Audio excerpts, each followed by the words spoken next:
a proud moment to be up again. It's a show, it's a sign of hope. It shows that you can be on the ground, but you can be up there in the sky again. Thank you. This is the optimism that accompanied SAA's re-entry into the aviation sector on Thursday morning. It has been almost 18 months since the carrier graced the skies. Staff elated at the prospect of serving customers once again. For us to produce a new airline that's coming to serve our country, to create jobs, especially amongst the youth, to create economical wealth as we start reaching out to those countries that need economical trade with South Africa, and to generally fly the flag of Africa, to show that you can connect into Africa, you can reach all the places that are important. A welcome launch both for travel agents and passengers.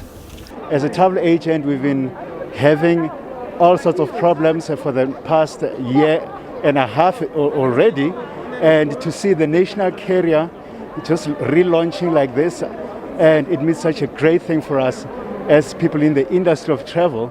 You'd be very surprised that they actually were the cheapest when I booked.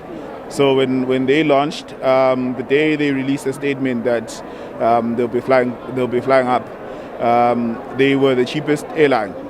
The carrier will initially offer flights from Johannesburg to Cape Town, Accra, Kinshasa, Harare, Lusaka and Maputo. Tickets have been on sale since late last month, and Ngobile Shabalala and her friends were some of the first people to purchase these tickets on the 28th of August for their annual friendship trip. But the experience of getting hold of the airline to modify travel plans because of unforeseen circumstances concerning one friend has been frustrating. I think the 30th of August, we've been trying to get a hold of SAA to cancel the tickets. We haven't been able to reach them. We called the number that's on the tickets. It just rings unanswered. We went on social media to comment on our post abo. There's no response on those ones. And eventually we sent an email as well, and there was no response.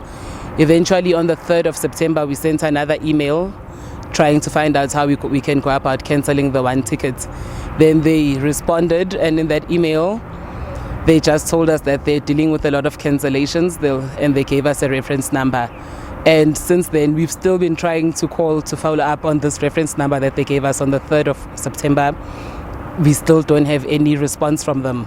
With SAA being officially in business, Shabalala is hopeful this issue will be resolved.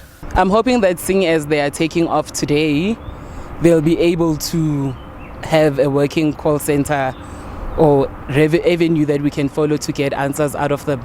Because I think when they start flying, we can maybe even try and go to an office or a kiosk or wherever just to try and get a solution to our problem. The airline says it will be looking into making the tickets more affordable for all. We are sensitive to the costs, and certainly it's something that we will look into going into the future. Meanwhile, earlier this week, Takato Consortium confirmed that this relaunch of the airline is separate to the engagement between itself and the Department of Public Enterprises to acquire a 51% stake in SAA.